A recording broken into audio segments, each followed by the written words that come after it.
Today on Cutler's Court. You are giving an ultimatum today. Yes. You want Ms. Rodriguez to notify the ex today in our courtroom that you it. Right. You're the one. I would like to know that I am a priority in her life moving forward.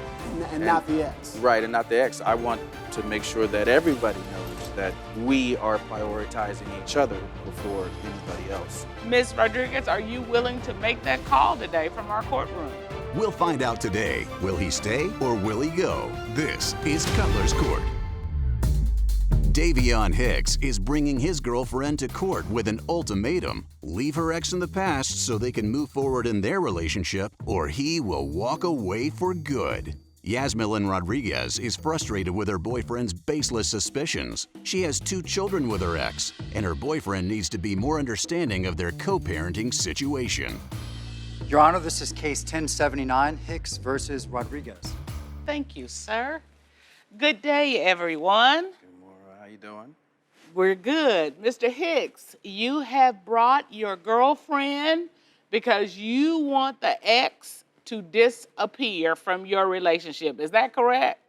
Along those lines, yes, ma'am. All right, tell me your story. What's going on? Okay, well, Yaz and I met about 7 months ago. We met at a hookah lounge. Obviously, we formed a bond and we caught feelings. So what I am asking for is commitment. I would like to be included. I want to be a priority, prioritized. I'm also seeking open and honest communication. All right. Well, it doesn't sound like unreasonable request. Yeah. I think most relationships need to have some commitment. You have to feel like you're a priority. You got to have good communications, and Lord knows you need grace.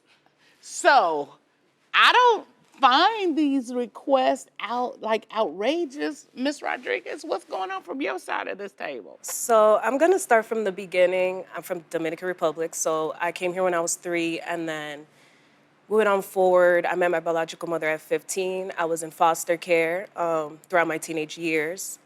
I was in 2 domestic violence relationships that I had to, be resilient from as a teenager.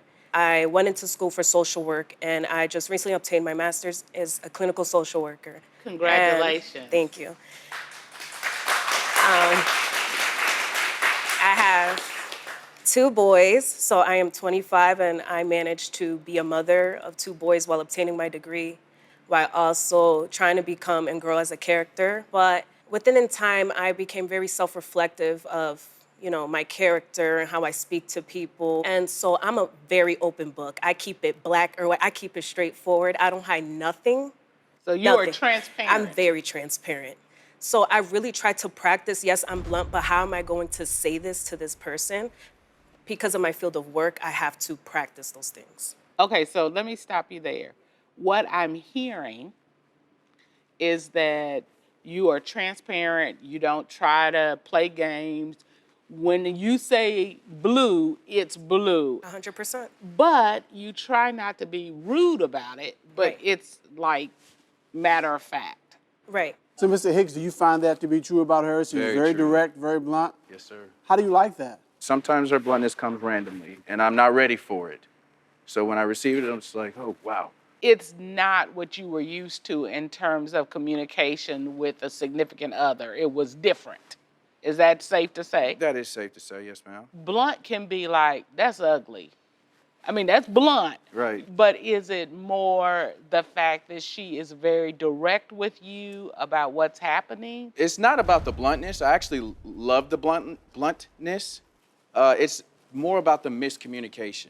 Okay. I'm not used to the way she explains things. We had a miscommunication, let's say about 2 months ago. There was a situation where her contract at her job ran out. She called me. She was worried and concerned. She let me know the situation. The situation was, I don't have a contract for the next 2 months. I have children, and I need a place to stay. So we came up with a couple options. Option 1, we could just pay where she was staying. You can move in with me. And option 3, I didn't necessarily like, but you can move in with your baby daddy. I'm driving to work. We're having that conversation. My lunch break was over, so I had to go back to work. Okay. You didn't resolve it during the We did conversation. not resolve You just it. had the option. Correct. Okay. I call her when I get off, and the decision was already made. So she calls me, and she's like, hey, I just got off the phone with my ex, and I told him that I'm moving in with him. So what were you more upset about? Were you upset about the fact that you were still at the option stage and we will pick up this conversation later, or the fact that she was actually moving in with her ex? I was more upset of the fact that the option phase didn't get decided with me. So your preference would have been you pick up the conversation, okay, we have A, B, and C. How do we want to do this?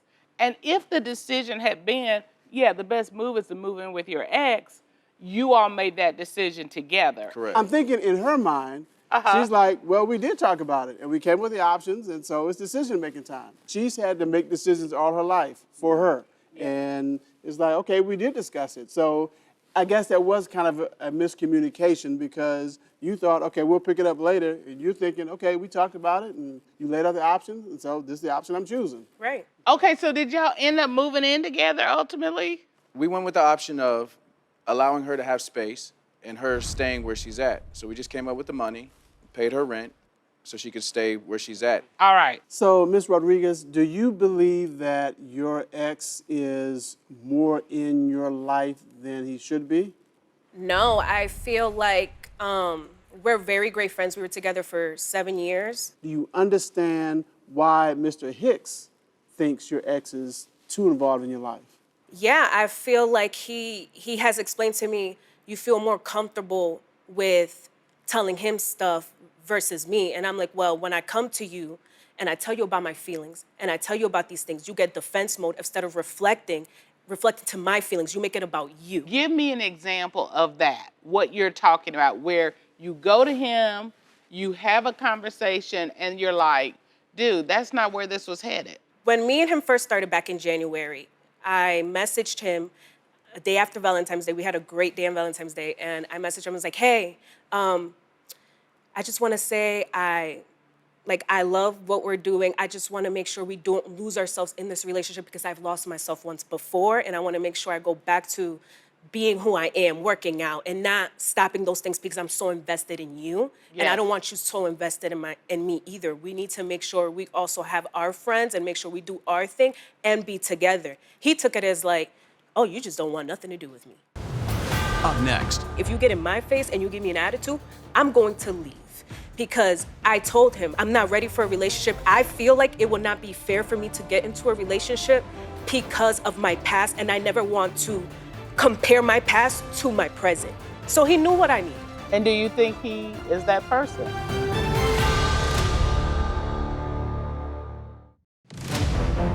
I messaged him the day after Valentine's Day. We had a great day on Valentine's Day, and I messaged him. I was like, hey, I love what we're doing. I just want to make sure we don't lose ourselves in this relationship because I'm so invested in you, and I don't want you so invested in me either. He took it as like, oh, you just don't want nothing to do with me. As you were saying that, I'm like, I know exactly how that landed. I know exactly It's how like, that I landed. did all this for you on Valentine's Day, and your response is, that's too much. Yeah, I think Back we up. need to make sure we Slow it keep down. time for ourselves and we Yes. don't get too much into this. And Is that what happened? So that would be an example of the awkward bluntness. Like it came at a Like, random could- time to me. So it went from this awesome feeling, and then it's like the next morning, oh, well, whoa, slow down. I know yesterday was great, and I kind of took that like, wow, you're already kicking me to the curb or pushing me to the side. I didn't know how to feel about that message. Yeah. And she literally did put in the message. It sounded beautiful saying it here. I responded about 17 times. Oh, because Yeah. you weren't overthinking it. He But was I- overthinking it, and I knew it. And I was like, stop overthinking it. I like you a lot. I'm just saying, let's keep doing our thing. I responded 17 times, but I sent none. Oh, okay. So wow. I would write something and then I had to delete it. I would write something and then I Right, had and to delete and it. I was 'cause like- I kept thinking like, okay, she did say don't overthink it. Don't But overthink it. I'm doing line, exactly what she said. but Don't do line it. 2 says, So we got the communication. Who is above you in terms of priority from your viewpoint? and from my viewpoint, her ex. And there's a couple of reasons why I say that. I was getting ready to say, tell me why. She's co-parenting, which I understand and respect. Like I said, there was a situation where we talked about the options. One of those options was paying the rent where she's currently at. I offered to pay that, and her ex ended up paying it. And you were upset because? Kind of hurt my feelings. But did you consider the perspective of him providing a place for his children to be? That, Yes. okay, she is in need of rent, and she's there with my kids, I'm the ex, and so I need to make sure my kids have somewhere to be and not out on the street. Did you consider that perspective? I considered that something that should have been thought about, this whole entire time. Like, why wait until this week or this month to think about that? Like, why didn't you think and provide that from the start? All right. So let's suppose Ms. Rodriguez has a bad day at work and she needs somebody to talk to. In your mind, who is she more likely to call, you or her ex? In my mind, who is she more likely to open? I believe she'll call me. Okay. But I think she'd be more truthful and more relaxed telling her ex the situation. Okay, and why do you believe that? That was a big problem towards the beginning of the relationship. Like she mentioned earlier, I had a bunch of questions, like, why are you so nice to him? How come every time he does this, that happens, and when I do this, this happens? I just wanted to get an understanding of that. I don't disagree with it, but I do want to say my piece about it. Okay. Yes, I get defense mode and I shut down because I believe you want me to talk to you a certain way, but I want that same thing. If you have, hey, yo, I don't want to listen I shut down because now I'm in defense mode.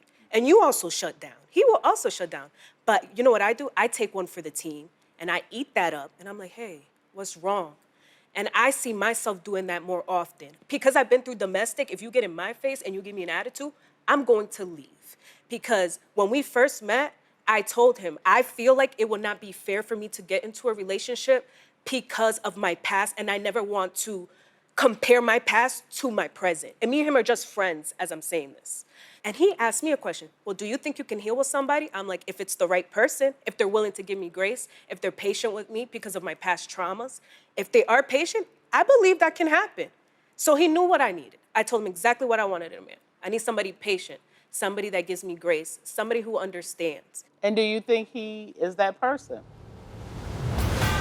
Up next. Her traumas, I can meet you halfway, but I can't take the backlash from something I didn't do. You come with your history, whatever that is. Some history is really, dang. When we first met, I told him, I'm not ready for a relationship. I feel like it would not be fair for me to get into a relationship because of my past, and I never want to compare my past to my present. And he asked me a question. Well, do you think you can heal with somebody? I'm like, if it's the right person. And do you think he is that person? I feel like he can be. What does he need to actually be that person?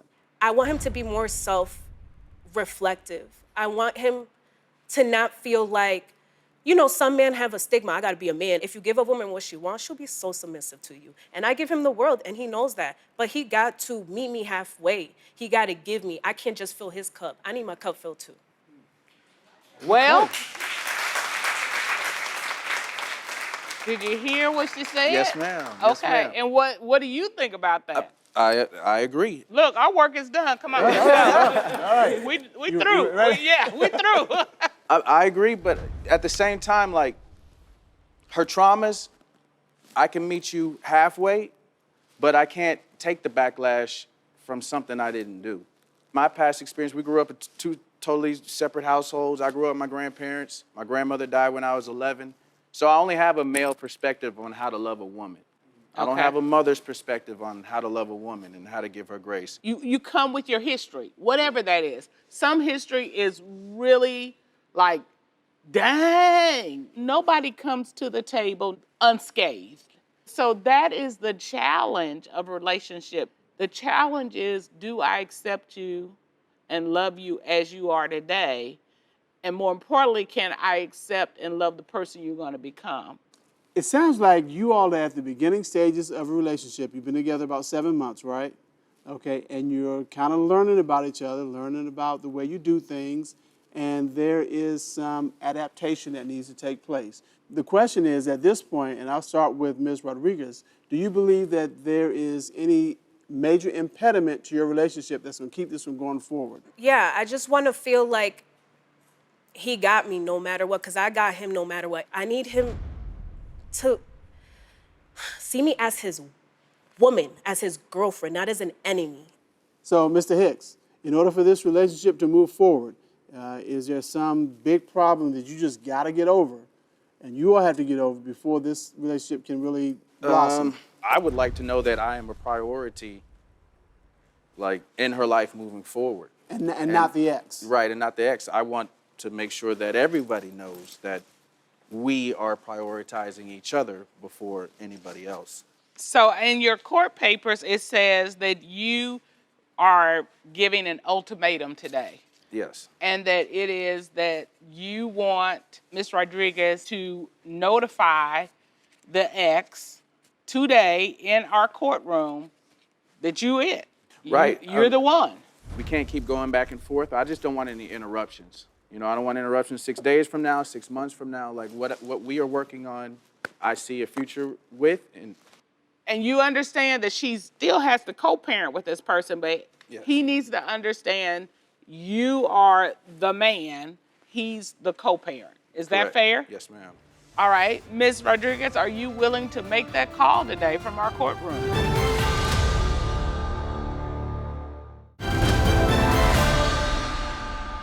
What we need to know from you right now is, are you going to make the call to your ex? I need somebody to get my phone. All right. All right? Tasha, would you get Ms. Rodriguez's phone, please?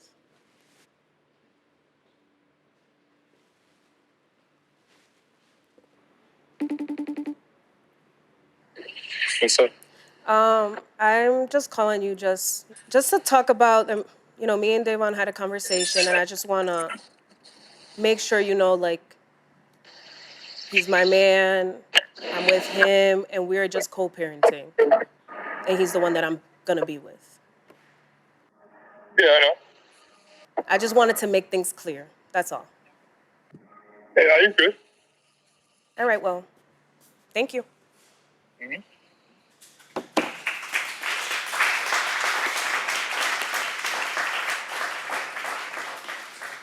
All right. So at this point, you have had your ultimatum. She has met it, exceeded it. It's clear. Now, we're going to give you all some quick advice. Both of you are right. I think the issue is that sometimes you just need to, somebody has to say, you know what, this ain't worth it. You got to pick your fights. Everything can't be World War III.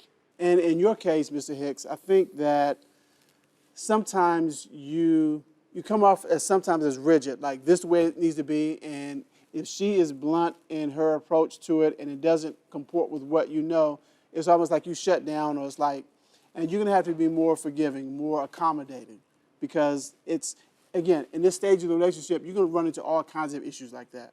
And if you all can't talk about it, if one of you shuts down, because I don't get the impression she's shutting down, she's probably, more at you like this, and another thing, and I'm just an open book, so I'm gonna tell you. And if you just shut down, then that's probably not gonna work.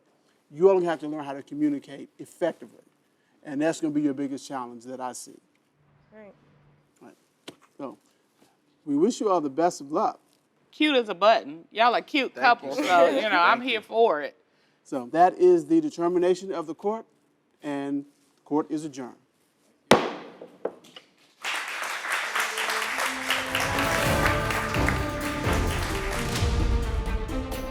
With her reaching out to her ex, it made me feel a lot more comfortable and prioritized. I have nothing to hide. I've been straightforward since day one.